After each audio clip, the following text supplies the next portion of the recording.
I always imagined the night I proposed to Mira would be like this: warm lights, the smell of garlic butter shrimp mixing with vanilla-scented candles, and all our people under one roof. I didn't imagine it would also be the night she burned everything we built. The dining table was filled with laughter and stories we'd heard 100 times. Mira had her hand on my shoulder, her acrylics grazing my neck whenever she leaned in to whisper something. I smiled like I meant it. Maybe I did, until I didn't. She looked beautiful, the kind of beautiful you can't buy, though she tried. Silk champagne dress, hair in loose waves. But it wasn't the dress or her lipstick shade that held me. It was the way she looked at me during the toast, as if we were still those two teenagers sketching coffee logos in the back of a school notebook. My phone buzzed. Then again. Group chat. Pixel and Poor family laptop computer hot beverage ring. That was the name of our circle, college friends, business partners, a couple of old mentors. I made the group myself the night we hit 1,000 pre-subscribers. Now it was full of heart emojis and photos from the party. Then a new message came in. From an unknown number. Camera screenshot attached. Couldn't resist last night. You always taste like cinnamon. Sent by, Mira Kissmark. I stared at it. Troy's profile picture loaded, blurry shot of him fixing a router in our old garage. The screenshot was from his messages. But the text. It was her name next to the heart. I blinked. Once. Twice. I thought it was a prank. Some edited memes. My hand moved, almost involuntarily, scrolling up to see the rest of the thread. More screenshots. Myra's voice notes. Her photo. Her saying, Eli won't know. He's busy dreaming. The breath left me like someone punched me in the chest. Around me, the clinking of forks against china continued. Someone laughed. Mira. Of course. Babe, did you hear that? She asked, nudging my side. I looked at her like I didn't know her. And maybe, I didn't. Her phone was across the table. Unlocked. Notifications piling up. She hadn't seen it yet. I stood up slowly. My legs felt like jelly. My ears were full of static. You okay? Leah whispered from my left. Her brow creased, voice low. I nodded. Lied. Everyone else kept laughing, eating, planning our wedding hashtag like we were still real.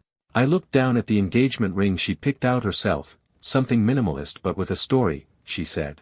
It gleamed under the fairy lights. I took it off. Quietly.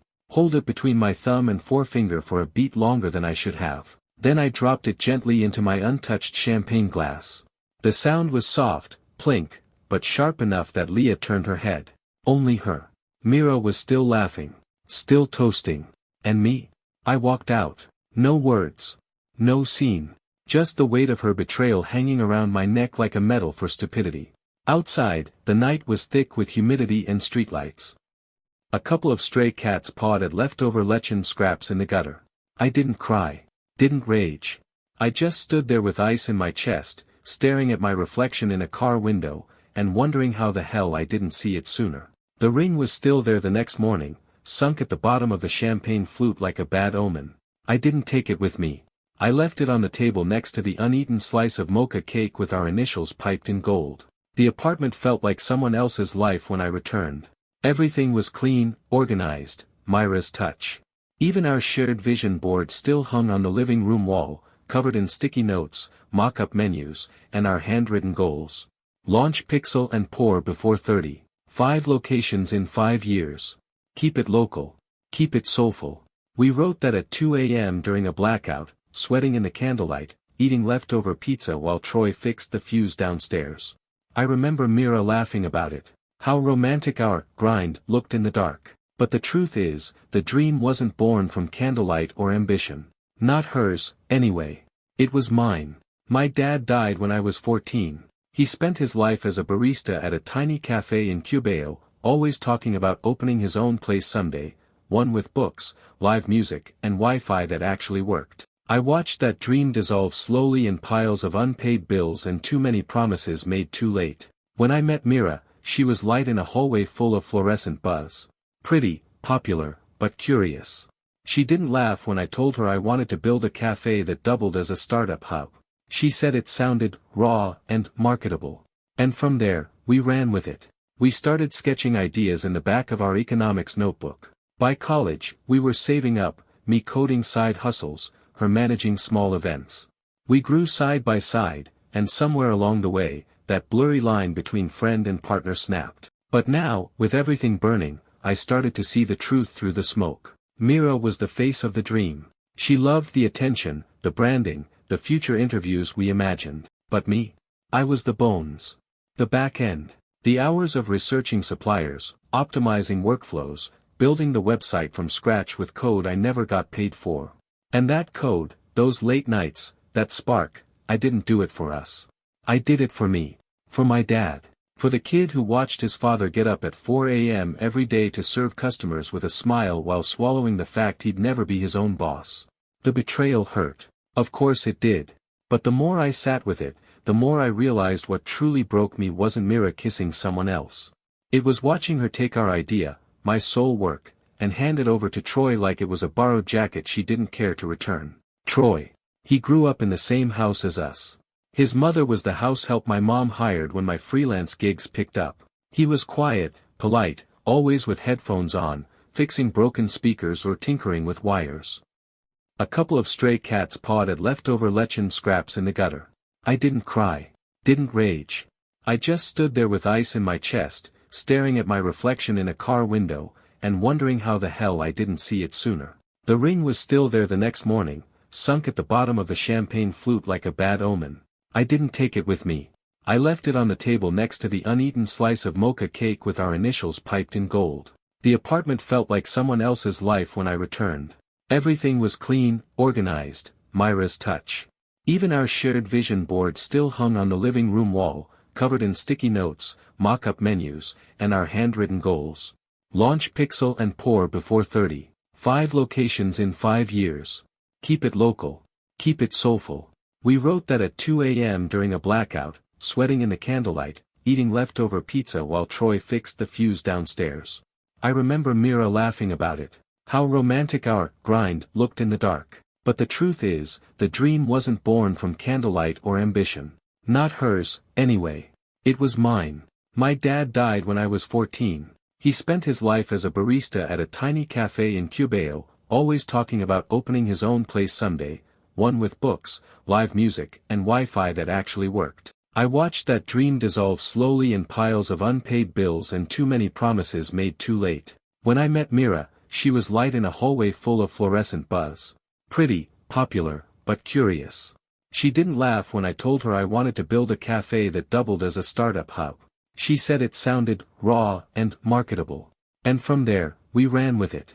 We started sketching ideas in the back of our economics notebook. By college, we were saving up, me coding side hustles, her managing small events. We grew side by side, and somewhere along the way, that blurry line between friend and partner snapped. But now, with everything burning, I started to see the truth through the smoke. Mira was the face of the dream. She loved the attention, the branding, the future interviews we imagined. But me? I was the bones. The back end. The hours of researching suppliers, optimizing workflows, building the website from scratch with code I never got paid for. And that code, those late nights, that spark, I didn't do it for us. I did it for me. For my dad. For the kid who watched his father get up at 4 a.m. every day to serve customers with a smile while swallowing the fact he'd never be his own boss. The betrayal hurt. Of course it did. But the more I sat with it, the more I realized what truly broke me wasn't Mira kissing someone else. It was watching her take our idea, my soul work, and hand it over to Troy like it was a borrowed jacket she didn't care to return. Troy. He grew up in the same house as us. His mother was the house help my mom hired when my freelance gigs picked up. He was quiet, polite, always with headphones on, fixing broken speakers or tinkering with wires. My blood and hours and bad code that finally worked. And yet here he was, sitting under the same ceiling, drafting the same stolen pitch, sipping coffee like he earned it. At lunch, I passed by him near the vending machine. He opened his mouth, probably to say something. What, I don't know. Maybe, sorry. Maybe, it wasn't personal. I didn't stop walking. Didn't blink. Didn't breathe. Cold mornings. Colder eyes. That was the new rule. Let them pretend they won. Let them think I was defeated. Because silence has weight. And I was only just beginning to let them feel it. The invite came from Jules, one of the early backers of Pixel and Pour.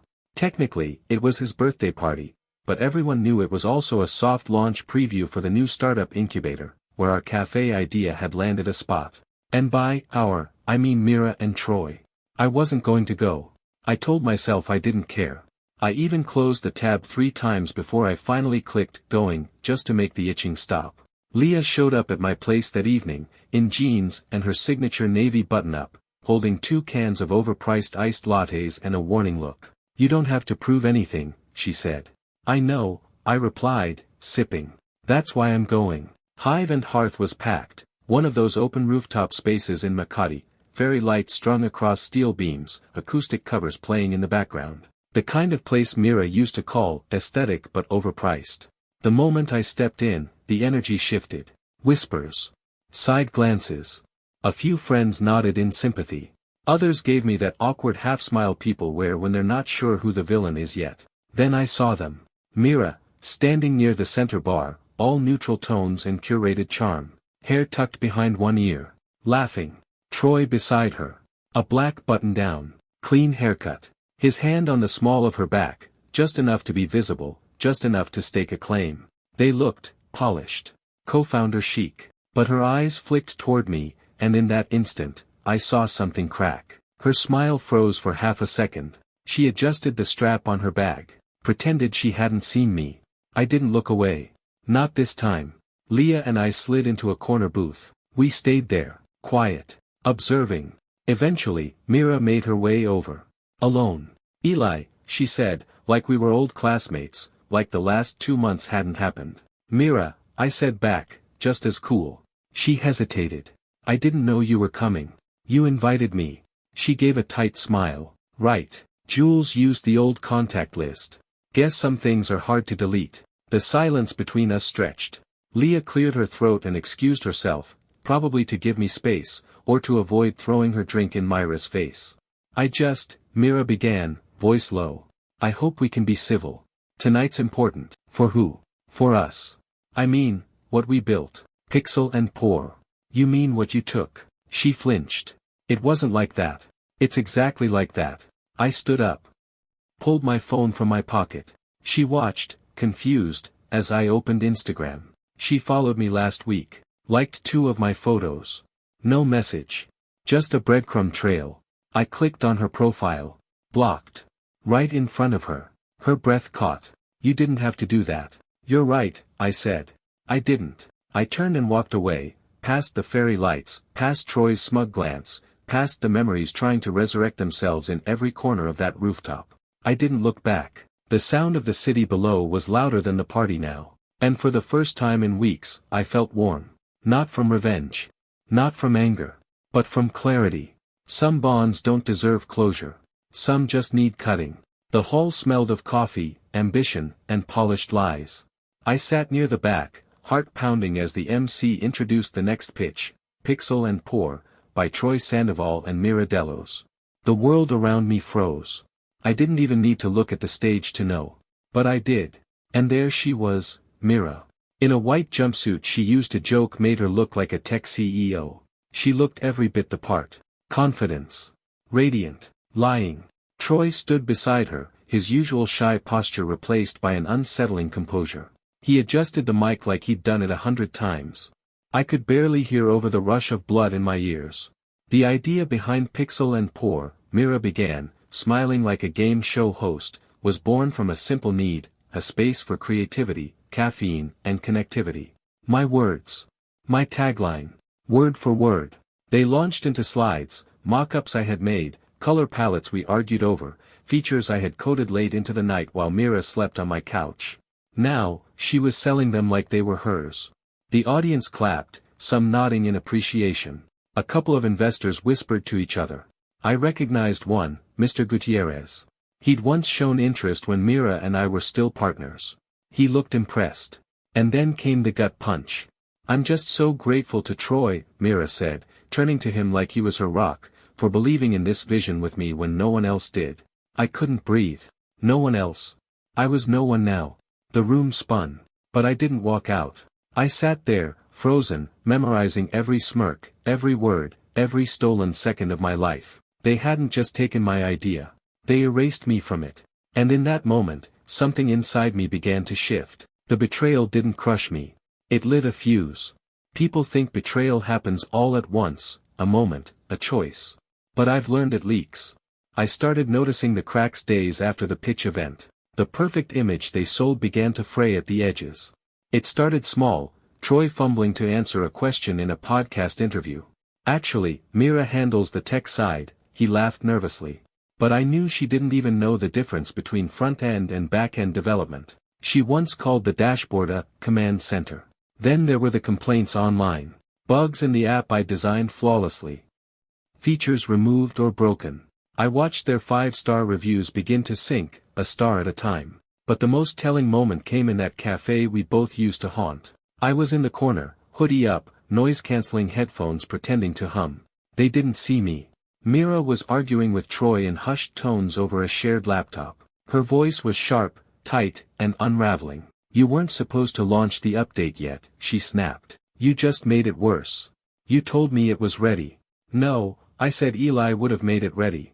That name.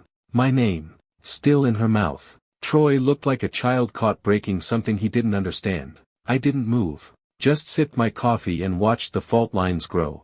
The stolen dream was too big for their hands. They were building my world with no blueprint, no soul. And the best part? I didn't need to sabotage anything. They were already doing it for me. All I had to do was be patient, and wait for the next slip. I used to believe in second chances. But people like Mira and Troy didn't deserve redemption, they deserved ruin. Not explosive. Not theatrical. No, I wanted it slow. The kind of fall that comes from within. And I had just the tools to make that happen. First, I accessed the backup code base. Mira had forgotten I still owned a private repository, my clean, fully documented version of the app, with logs proving authorship, timestamps, and an audit trail. They had removed my name from the current product's credits. But not from Git history. That was my signature in blood. Then came the domain transfer. The app's original domain. Registered under my name, with my email. They hadn't even checked. I waited until the morning of their supposed series of funding meeting, and quietly redirected the domain to a blank white page. No message. No threat. Just absence. Let the silence speak. Their investors would start asking questions. And I wasn't done. I reached out anonymously to a tech journalist I once mentored, feeding her a breadcrumb trail. Check commit logs. Cross-verify UX designs from 6 months ago. Ask who actually coded the payment gateway. It wasn't slander if it was true. At night, I watched their live metrics dip. User activity plummeted. Reviews turned from curious to confused, then furious. And Mira? She started posting motivational quotes. The kind people post when they're trying to pretend they're not drowning. Good. They thought they could steal the house I built and furnish it with lies. But every brick had my fingerprints. Every flaw they introduced only made the original more precious. I wasn't just taking back what was mine. I was erasing them, bit by bit, bite by bite. I didn't lift a finger anymore. That was the beauty of it. Mira was unraveling all on her own. First came the investor backlash. The funding round she had boasted about in every interview. Cancelled. Quietly. No public statement, just a ripple of silence across her LinkedIn profile, posts deleted, achievements redacted. But I noticed. Then the users turned. With the app crashing and bugs unpatched, people started asking questions. A few tech forums unearthed my old commits and design blueprints. They weren't even subtle about it. Was this app stolen? Who's the real founder? She tried to play it cool. Kept posting her pastel-infused Instagram stories, all self-care Sundays and blurry cafe lattes. But behind the filters, her hands were shaking.